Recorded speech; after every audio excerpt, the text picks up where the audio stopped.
Epístola aos Coríntios, capítulo 5, verso 17. Passo a ler. Assim que, se alguém está em Cristo, nova criatura é. E as coisas velhas já se passaram, eis que tudo se faz novo. E tudo isso provém de Deus, que nos reconciliou consigo mesmo por Jesus Cristo, e nos deu um ministério da reconciliação. E isto é, Deus estava em Cristo reconciliando consigo o mundo, não lhes imputando os seus pecados, e pôs em nós a palavra da reconciliação. Feche teus olhos. Deus Santo, eu te glorifico, e todos nós nesta igreja te exaltamos por mais esta oportunidade de cultuar a ti. Neste momento a tua palavra será ensinada a todos nós. Pai, guarda as nossas mentes, guarde, por favor, meu Deus, toda a nossa atenção, para que possamos sair daqui edificados, exortados, consolados e principalmente ensinados pela tua santa palavra. Glorifica mais uma vez o teu nome, é o que eu te peço, no nome santo do teu filho Jesus, amém, e graças a Deus. Eu vou remeter este texto lá na criação, para que todos nós possamos entender o que Paulo falou aqui. Eu vou remeter isso lá na criação. Por qual motivo? O que Paulo está trazendo aqui? Paulo está trazendo aqui duas doutrinas: a do novo nascimento e a doutrina da reconciliação. Porém, para entendermos tudo isso, vamos lá para a criação, lá nas origens, Gênesis. Deus cria todas as coisas. Quando nós lemos o capítulo 1 no livro de Gênesis, Deus, no princípio, Deus cria todas as coisas, os céus e a terra, e ali no capítulo 1 começa a discorrer toda a criação de Deus, e Deus cria a luz, e Deus separa a luz da noite, chamando luz das trevas, chamando dia, chamando noite. E Deus deixa uma expansão de terra e separa as águas. E assim sucessivamente, Deus vai criando, Deus vai dando causa a tudo que nós hoje podemos ver e tocar neste planeta, nestes céus, que hoje nós chamamos de terra, e de toda os céus, o universo e as estrelas, toda a criação se originou em Deus. Deus, naquele momento, ele fala lá no capítulo 1, verso 26, dessa forma: façamos o homem à nossa imagem e semelhança. O que é interessante? Quando Deus cria o homem, todas as condições já estavam lá. Deus, ele cria um habitat para o homem. Deus cria algo para o homem morar. Deus cria algo para o homem habitar. Deus cria algo para o homem poder desenvolver o projeto de Deus na vida dele. Deus não cria as coisas de uma forma aleatória. Veja que na criação de Deus tem algo lógico, tem algo de Deus soberano. O que eu posso dizer a vocês é que tem determinadas passagens no início de tudo que é impossível explicar, porque Deus é infinito. Mas a Bíblia deixa outras passagens de forma bem clara.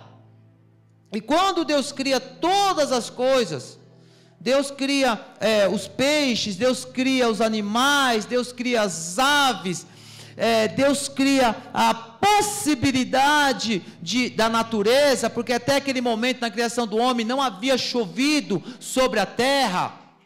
E quando Deus cria o homem, Deus cria o homem à sua imagem e semelhança.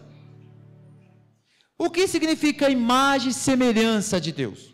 Embora haja tantas teorias, nós, como temos a Bíblia como o nosso padrão, o nosso ensino, e nós somos conservadores, Por que eu digo isso para os irmãos? Porque tem a chamada evolucionismo, que tudo se gerou do acaso, por bilhões de anos, inclusive a raça humana. Nós temos a Bíblia Sagrada como regra de fé, e nós não precisamos mais de nada, em que pese a ciência e a história, já confirmaram muitas passagens bíblicas, mas nós não precisamos disso. Quem precisa disto é quem não crê. Eu tenho uma frase interessante: tem determinadas coisas que para os que têm fé, não precisa de explicação.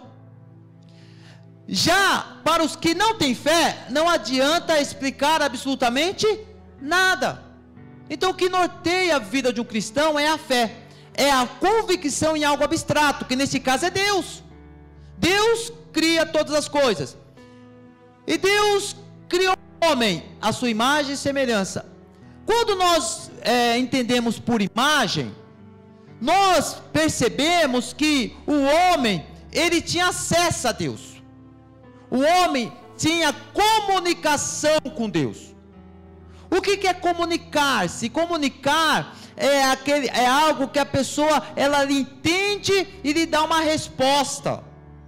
Nós chamamos de feedback. A pessoa, você comunica para aquela pessoa, a pessoa processa e lhe dá a resposta agradável, a resposta correta. Isso é comunicação.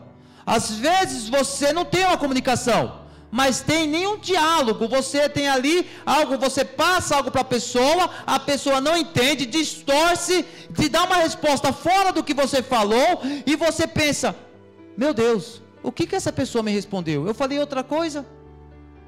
Então, o que é a imagem? O homem, ele tinha comunicação, ele tinha acesso a Deus. Deus conversava com o homem conversava, respondia a Deus. Deus tinha acesso ao homem. E olha que interessante, o homem tinha acesso a Deus. Imagem de Deus. Semelhança. Nós entendemos por imagem e semelhança também isto, que Deus fez o homem segundo a sua pureza moral. Como assim? No terreno do homem, que nós chamamos de uma forma bem simples de coração, não havia possibilidade de germinar o pecado.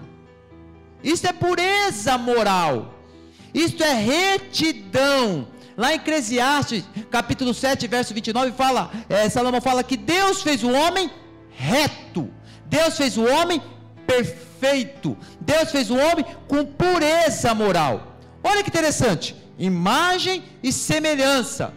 Só tem acesso, só pode se comunicar com Deus quem tem pureza moral. O que se chama isso? Intimidade. O que se chama isso? Relacionamento. O homem, quando ele foi feito santo. Santidade, pureza moral. O homem, dentro do homem, não havia nenhum tipo de malícia, imoralidade, lascívia. Não existia maldade dentro do homem.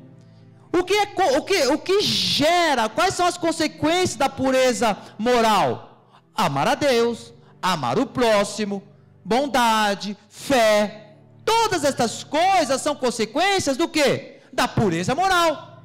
Se o terreno é bom, a palavra é perfeita, só pode produzir frutos bons. É por isso que Jesus fala acerca que nós conheceremos os frutos pela árvore. Olha que interessante.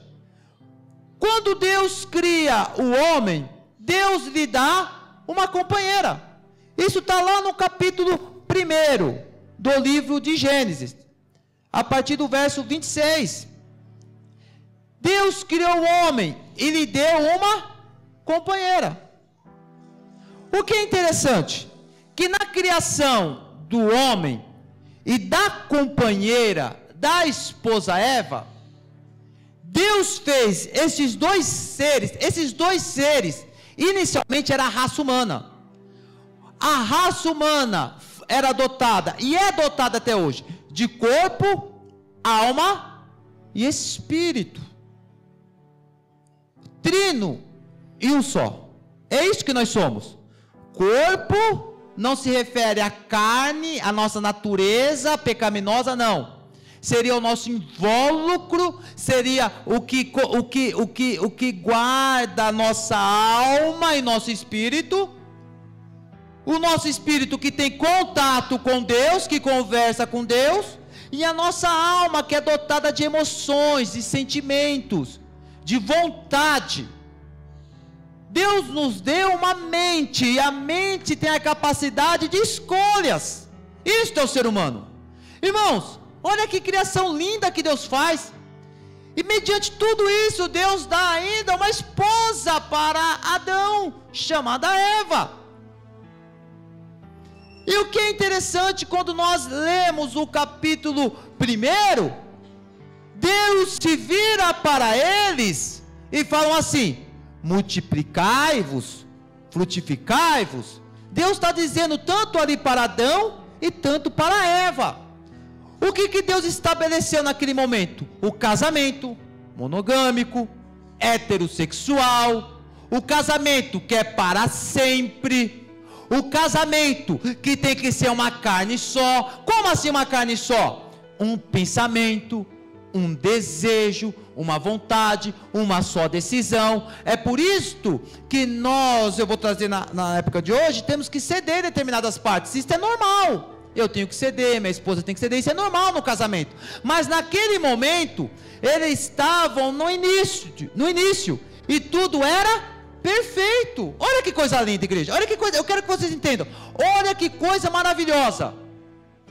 Adão, Eva, um casamento monogâmico, é um homem e uma mulher, um casamento heterossexual, macho e fêmea, um casamento para sempre, sendo um. Isto é o casamento que Deus deixou. Mas Deus deixou carta de divórcio.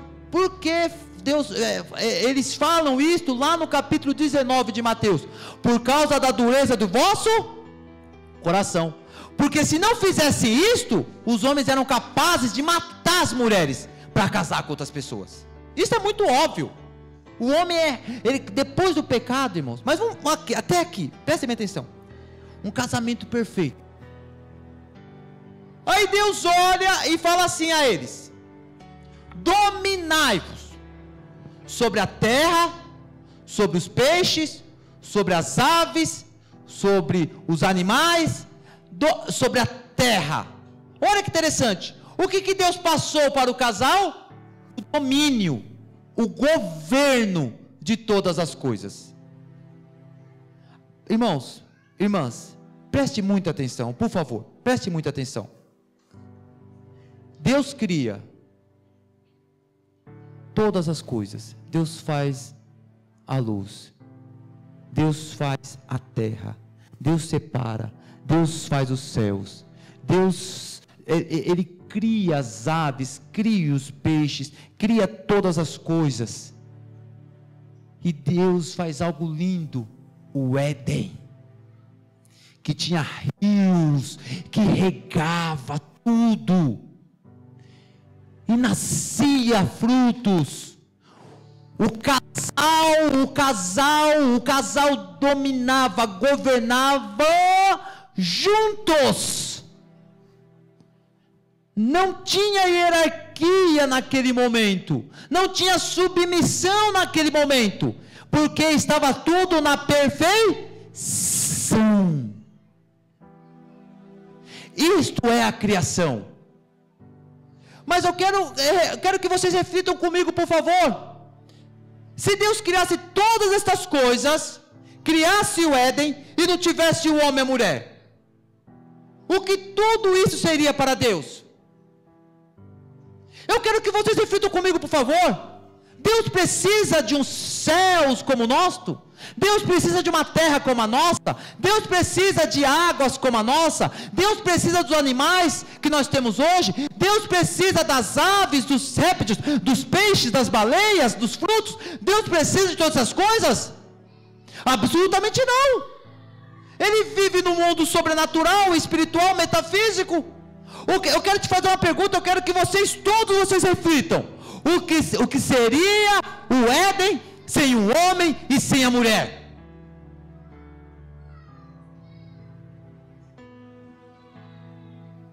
Não seria absolutamente nada. Todas essas coisas, sem o homem e sem a mulher, não seria absolutamente nada. O que Adão e Eva eles tinham? Eles tinham tudo, inclusive relacionamento com Deus. Todos os dias Deus ia conversar com eles. Todos os dias Deus estava lá com eles. Eles se apresentavam a Deus. Deus fez o homem e a mulher, preste bem atenção, a imagem de Deus, a semelhança de Deus, para governar. Deus havia dado tudo, absolutamente tudo, a Adão e Eva.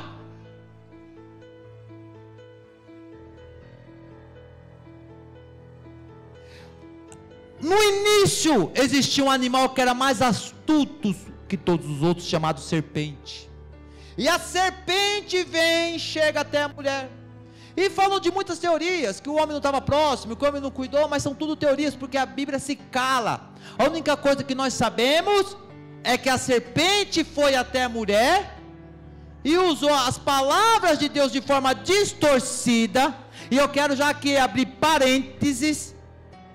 Todas as palavras que são distorcidas se tornam heresias. É por isso que eu falo a vocês, o texto que eu estou ensinando, leiam, marquem os versículos, marquem os contextos, leiam tudo que sai deste púlpito e de qualquer outro púlpito. É a orientação, é a sugestão que eu passo a vocês. Não confie nos homens.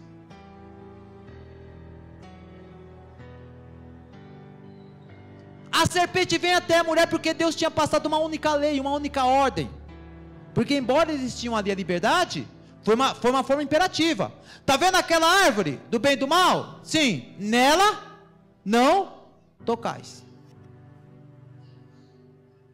A serpente vem até Eva e fala, o que Deus falou? Ah, se eu tocar certamente, não é isso aí não. É porque se você tocar, você vai ser como Deus. Irmãos, prestem bem atenção. Vocês serão como Deus. A mulher olha para o fruto e deseja o fruto. A mulher olha para o fruto e cobiça o fruto. E a mulher come o fruto. E a mulher se delicia do fruto. A mulher chama o homem e dá o fruto ao homem, e ele come o fruto porque ele era livre. Vejam só, a mulher era livre, responsabilidade da mulher. O homem era livre, responsabilidade do homem. E eu quero que vocês marquem algo muito importante que eu vou dizer a vocês. O que houve neste momento que eles comeram o fruto? Em outras palavras, o que significa? Adão e Eva não estavam satisfeitos com o que Deus havia dado a eles. Eu vou repetir isto e eu quero que vocês prestem bem atenção, se possível marquem isso aí. Adão e Eva não estavam satisfeitos do que Deus havia dado a eles. O sol, a lua, as estrelas, a terra, os animais, as águas, as aves, os peixes, o domínio de tudo, os frutos, tudo não satisfaz, não foi algo que satisfez tanto o homem, tanto a mulher. A ganância de querer mais, o desejo por querer mais, a vontade, a volúpia de ter, de querer, de possuir.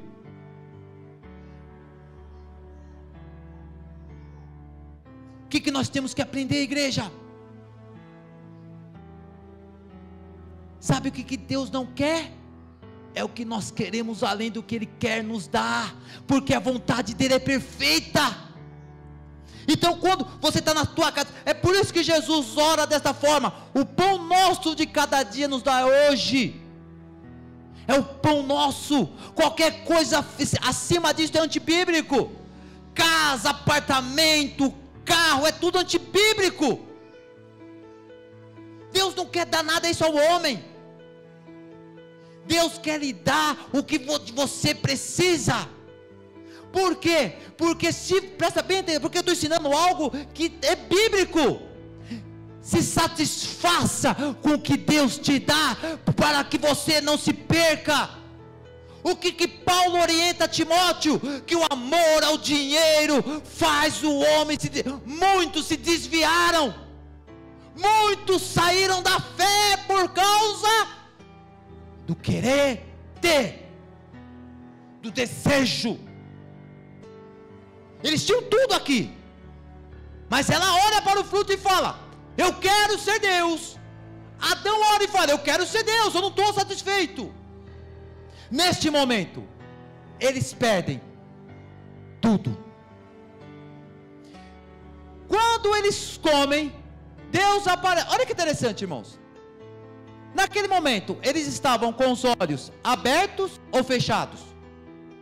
Abertos. Sabe o que a Bíblia fala? Que naquele momento eles perceberam que estavam nus. Os olhos santos foram fechados e abriram os olhos impuros. Os olhos perfeitos foram fechados. Aqui é uma forma figurada para que vocês possam entender. E os olhos imorais da lascívia foram abertos. E eles se escondem de Deus. Quantas pessoas estão com os olhos abertos, entretanto, ao mesmo tempo, fechados? Abra os olhos nesses últimos dias para Deus. E Deus, Ele começa naquele momento a trazer consequências. Está lá no verso 16. A primeira consequência para a mulher é: multiplicarei grandemente sua dor. No capítulo 3, verso 16. Multiplicarei grandemente sua dor. Com dor terás filhos. Já era plano de Deus a raça humana se multiplicar. Agora, vocês mães, vocês sabem como dói ter um filho, seja parto clínico, ainda mais normal, ou natural. Vocês sabem a agonia que é. Tem pessoas que falam assim: eu prefiro ter dor de dente. Eu fico imaginando, porque eu tenho dor de dente e falo: meu Deus do céu, esse negócio deve ser ruim mesmo, hein? Jesus amado, que pecado comer aquele fruto, maldito fruto. E dor de dente é uma lástima, irmãos, não é fácil não. Tem pessoas que falam: nossa, é pior do que dor de dente. Eu falei: meu Deus do céu, imagina então. Irmãos, olha o que está dizendo a Bíblia: multiplicarei grandemente sua dor. Então o que Deus está dizendo? Olha, Eva, você ia gerar filhos, mas sem dor. Eu acho que no primeiro filho dela, ela falou: ai Jesus, me perdoa. Mas já tinha pedido perdão antes, só de ter saído. O segundo, Deus fala assim: o homem te dominará. Sabe o que ocorreu aqui? Prestem atenção: o desequilíbrio no casamento. O desequilíbrio no casamento ocorreu aqui. Por quê? Porque antes eles eram um. Antes eles caminhavam juntos. Antes o domínio era sobre o quê? A terra, os animais, os peixes, os frutos, tudo era eles dominavam tudo. Sabe o que Deus fez? Agora, mulher, sabe o domínio que você tinha, mulher? Agora o homem vai te dominar. Eu acho que parafraseando, Eva olhou para Adão e falou: ai Deus, esta não, tudo menos isto. Houve o desequilíbrio no casamento. Aqui entrou a raiva no casamento, aqui entrou a ira, aqui entrou a separação, o divórcio entrou aqui, o adultério, lascívia, imoralidade, entrou tudo aqui com Eva. Aqui deixaram de ser um. E isso é tão forte que eu digo a vocês, que eu vou repetir, que foi criada uma lei para proteger as mulheres, a 11.340, que se chama Lei Maria da Penha, que foi uma mulher que foi espancada tanto pelo marido, que criou essa lei de proteção para as mulheres. Tantas mulheres hoje apanham de seus maridos, são espancadas pelos seus maridos. Quantas tem hoje no Brasil, no mundo, por causa disto aqui? O desequilíbrio no casamento ocorre aqui. O homem vai dominar você, mulher. Terceiro, maldito será a terra. A terra sofreu as consequências do pecado de Adão e Eva. Como assim maldito será a terra? A terra, isso é interessante, a terra produziu os seus frutos naturalmente. A terra dava ao homem que comer de forma habitual. A terra passou a ser improdutiva. É por isso que hoje trabalhamos e as pessoas mal conseguem pagar as próprias contas, porque a terra está improdutiva. Com certeza você deve conhecer algum ímpio, alguma pessoa que não conhece Jesus. Quem é cristão não precisa falar disso, porque se tem um cristão todo enrolado, é que falta nascer de novo, que é a doutrina que eu vou entrar aqui. Quantas pessoas você falou assim: rapaz, como eu trabalho, eu estou todo enrolado. Quantas pessoas vocês conhecem que não conseguem ter a vida organizada por causa disto? A terra será maldita por causa de vós. Houve, portanto, um desequilíbrio na natureza. Olha que Deus fala: com dor comerás dela todos os dias da tua vida, espinhos e cardos também te produzirá. O que dá para entender? Não tinha espinho, não tinha cardos. A terra não produzia nada de ruim, só produzia coisas boas. O que nos leva a entender? Os furacões, tempestades, terremotos, todo esse desequilíbrio na natureza é por conta do pecado de Adão e Eva. Espinhos vão nascer, cardos. Você quer comer? Vai comer, mas vai doer, tem que suar. E não é fácil, irmãos, acordar cedo, pegar um trem lotado, pão, para trazer o pão de cada dia nas nossas mesas. Olha as consequências do pecado. Grave bem isto. Deus afastou do homem o que? O ter. Você queria ser como eu? Você queria ter mais? Presta atenção. Sabe o que Deus está falando para o homem? Você queria ter mais coisas? Você queria ter mais? Eu estou tirando tudo. Saiamos hoje da teologia do ter. Fala assim no teu coração: eu quero sair da teologia do ter. Eu quero sair da teologia do ter. Possuir, querer, sair dessa teologia. Próximo, pois é pó, e em pó te tornarás. Aí Deus dá a sentença: eu te formei do pó, não foi do barro, foi do pó, e para o pó você vai voltar. O homem, ali Deus sentencia a morte do homem. Qual que é a consequência do pecado? É a morte, tanto literal como espiritual. E por fim, Deus expulsa Adão e Eva do Éden, que se chama paraíso.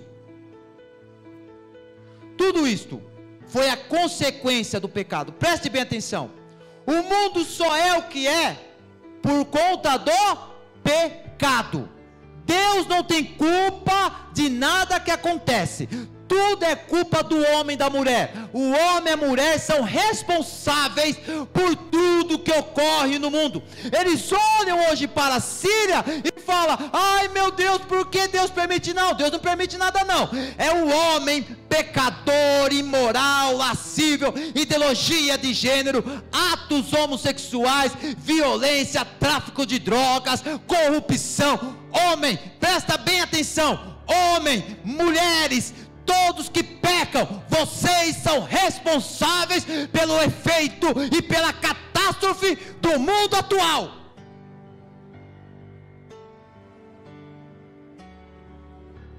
Temos que parar de responsabilizar Deus por algo que é culpa.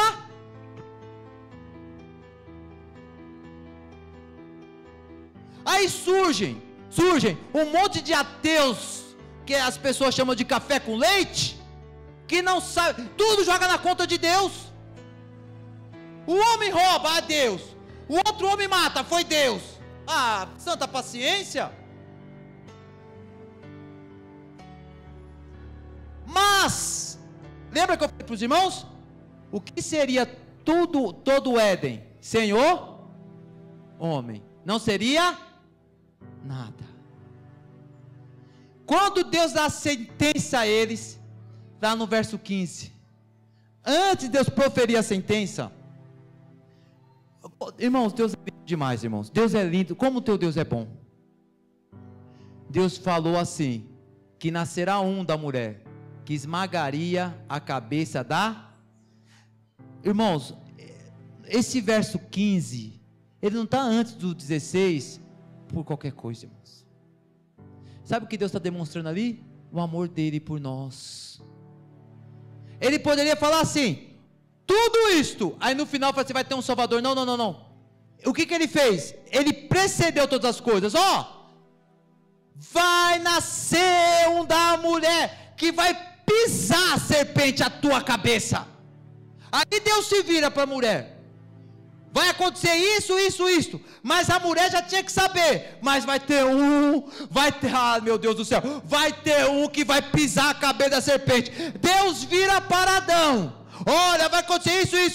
Adão se lembrava do verso 15, mas vai nascer um. Então hoje, é por isso que eu falo a vocês, se alguma voz entrar na tua cabeça e dizer assim, você fez isso, você fez aquilo no passado, você é pecador, aí você tem que se lembrar, mas nasceu um que pisou na cabeça da serpente. Se alguém falar assim, a tua vida é assim, a tua vida é assado, o que você tem que refletir nessa palavra? Mas nasceu um que pisou na cabeça da serpente. Nasceu um que pisou na cabeça da serpente.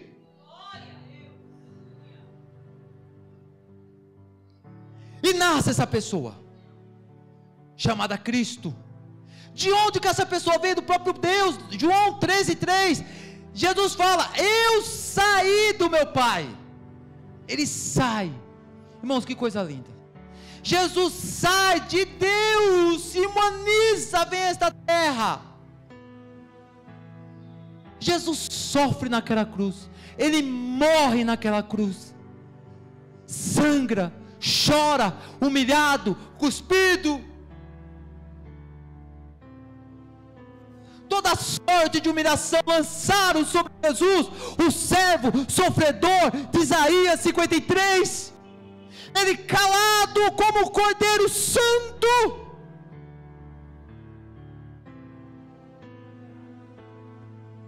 E o que acontece ali na cruz, quando ele diz dessa forma, está consumado? Naquele momento, o que Jesus está dizendo? Assembleia de Deus, Madureira de Parque Guaianazes, está vendo toda a origem? Está vendo tudo que meu Pai criou? Está vendo todas as coisas que Ele fez a vocês? Na cruz do Calvário, eu estou restabelecendo. Na cruz do Calvário, eu estou retomando. Eu estou desfazendo as obras de Satanás. É isto que Jesus faz. É isto que Jesus faz. Mas sabe o que é mais lindo?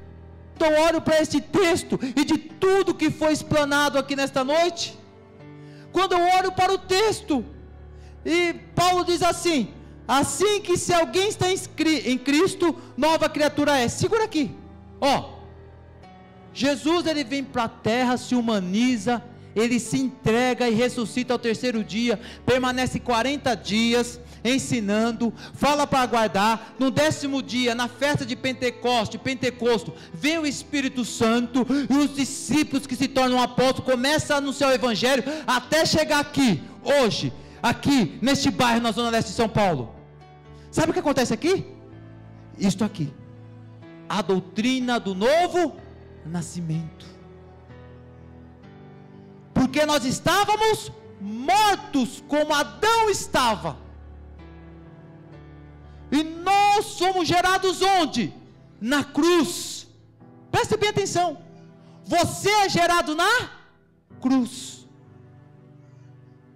é uma nova criatura.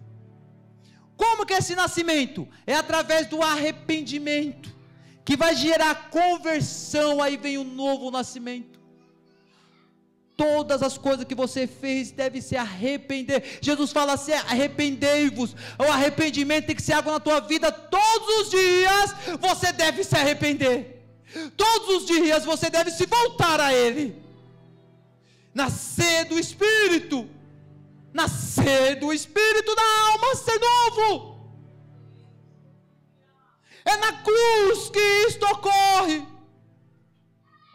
para restabelecer todas essas coisas. O que a Bíblia fala? Tem que nascer na cruz. Aí Paulo continua com a ideia: as coisas velhas já se esquece tudo que se passou, mas aconteceu isso, aconteceu aquilo. Irmãos, a tristeza é quando uma pessoa pega o microfone e começa a dizer assim: eu me prostituía, eu vendia drogas, Irmãos, isso é uma tristeza para a igreja, irmãos. Quem já viu uma pregação assim durante 1 hora? Eu matei, eu fiz, aconteceu. Irmãos, parece um filme de terror no púlpito, irmãos. Sai tanto sangue do púlpito. Eu fazia isso, eu fazia aquilo, olha o que Deus fez. Não dá para resumir toda essa desgraça toda e ir para a Bíblia. Não precisa matar. Quem não está em Cristo, os pecados, quem é pecado é pecador, irmãos. Presta bem atenção, você que está me ouvindo. Esquece o que passou. Não deixa Satanás te influenciar. Esquece o que passou. Deixa para trás. Esquece tudo. Esquece o ontem que foi triste, a noite que foi extremamente escura, angustiante, de lágrimas. Esquece tudo. Por qual razão? Eis que tudo se faz novo. Como assim, pastor? Tudo se faz novo. O que o senhor quer dizer?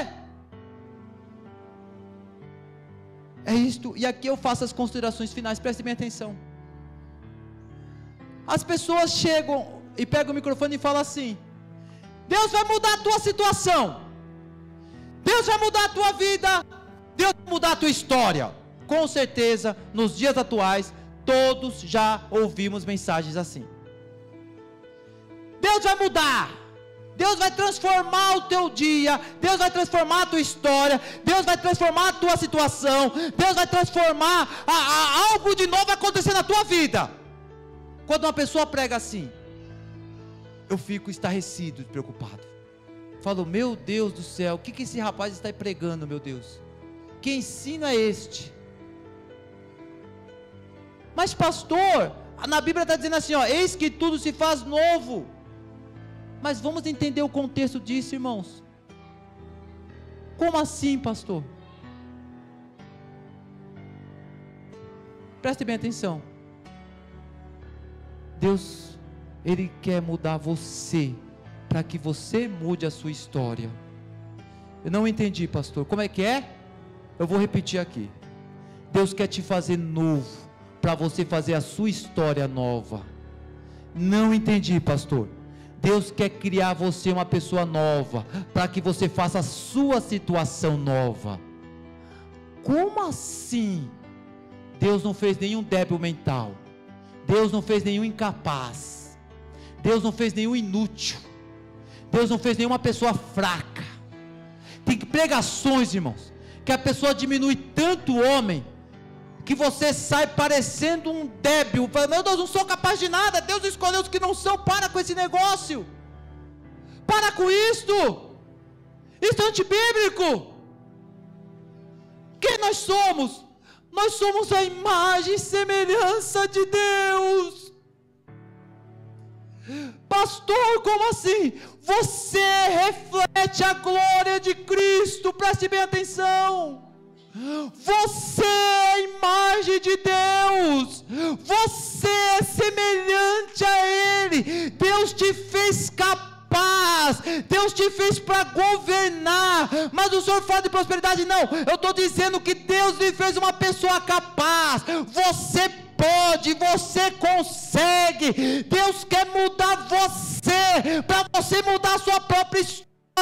Deus não quer mudar a tua história. Esquece essas pregações. Deus quer que você mude a sua vida, mude a situação. O que eu faço, pastor? Hoje é noite de se levantar e dizer: eu sou a imagem e semelhança de Deus. Eu sou a imagem e semelhança de Deus.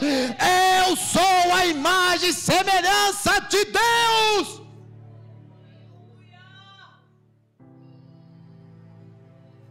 As pregações, elas consistem em deixar as pessoas tão para baixo, que vem todo mundo pedir oração na frente. As pessoas, tem pregações que as pessoas saem deprimidas da igreja. Meu Deus do céu, eu não sou nada disto. Quando nós falamos em relação a Deus, irmãos, obviamente Ele é Deus. Eu nunca vou nos comparar a Deus, pelo amor de Deus, não é isso que eu estou pregando. Olha para você, irmãos. Você mexe a sua mão direita, você mexe a sua mão esquerda, você consegue andar, você consegue pensar, você consegue respirar. Levanta-te do sono espiritual, ora você, não precisa pedir oração para o pastor, levanta na madrugada você, leia a Bíblia você mesmo, você mesma. Por quê, pastor? Porque na Bíblia fala que você é templo do Espírito Santo. Como assim, pastor? Não basta ser imagem e semelhança de Deus, não. Deus está lhe dando algo a mais no Novo Testamento, porque a revelação ela se progride. Como assim, pastor? Vocês são a imagem e semelhança de Deus. Pode bater no peito nesta noite, esquecer essas pregações medíocres, deprimentes de autoajuda. Começa a bater no peito e dizer: eu sou a imagem e semelhança de Deus. O Espírito Santo habita em mim.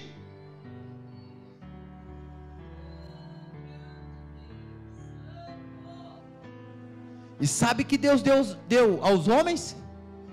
Dons espirituais. Dons espirituais. É só buscar. São para os salvos, são para quem crê.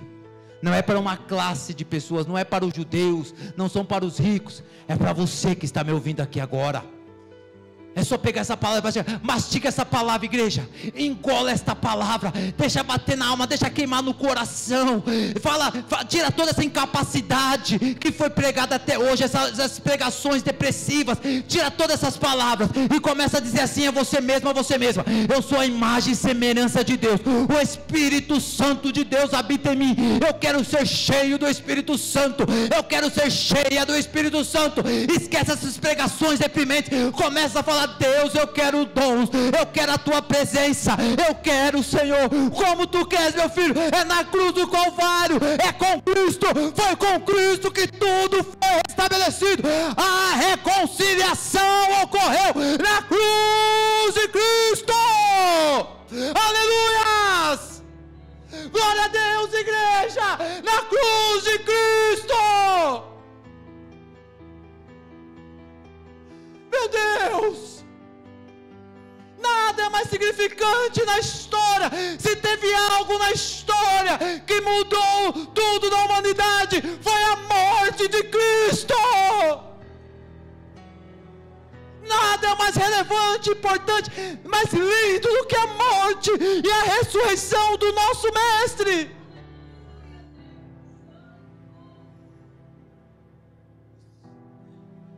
Você é capaz. Começa a pensar desta forma a partir de hoje. Eu sou a imagem e semelhança de Deus, porque na cruz tudo foi restabelecido. Hoje é de forma relativa, presta atenção. Mas lá em Filipenses 3:21, quando Ele voltar, o teu corpo será transformado no corpo semelhante a Ele. E eu vou te falar algo a você: o Éden sem você é vazio. O Éden sem você é um deserto. O Éden sem você não é nada. Deus não quer o Éden. Deus não quer a luz. Deus não quer a terra. Deus quer você no Éden. Deus quer você no Éden. Já começa a pensar dessa forma: o Éden sem você não é nada. O Éden sem você é um deserto. O Éden sem você não é absolutamente nada para Deus. Deus não quer a natureza. Deus não quer os animais. Deus quer você.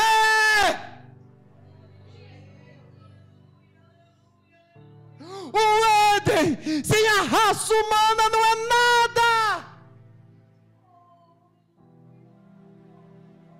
Aleluias! O que é o Éden sem você, meu amado? O que é o Éden sem você, minha amada? É só terra para Deus. Deus não quer terra. Deus quer a raça humana.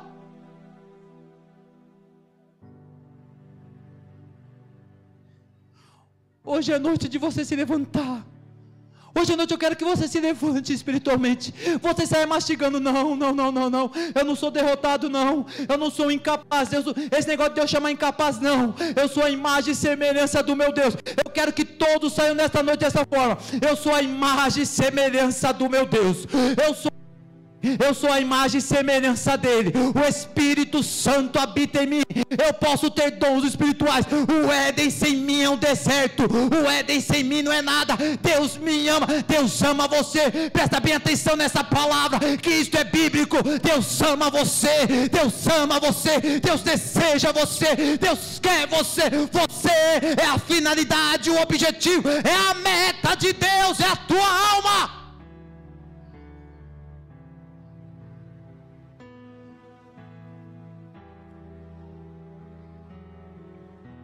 Presta atenção. E aqui eu finalizo. Preste bem atenção. Todos olhando para mim.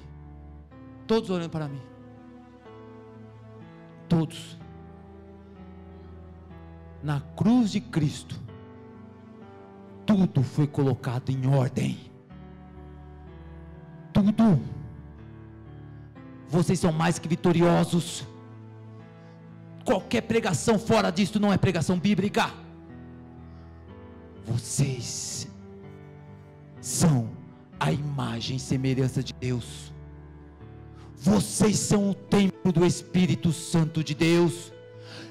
Deus quer dar dons a vocês. Deus quer mudar cada um para que vocês mudem a própria história de vocês. Façam tudo como tudo dependesse de vocês. Orem a Deus como tudo dependesse dele. Façam tudo como tudo dependesse de vocês. Orem a Deus como tudo se dependesse dele. Esse é o segredo. É a harmonia perfeita do que Deus fez conosco ao Deus que faz todas as coisas que são impossíveis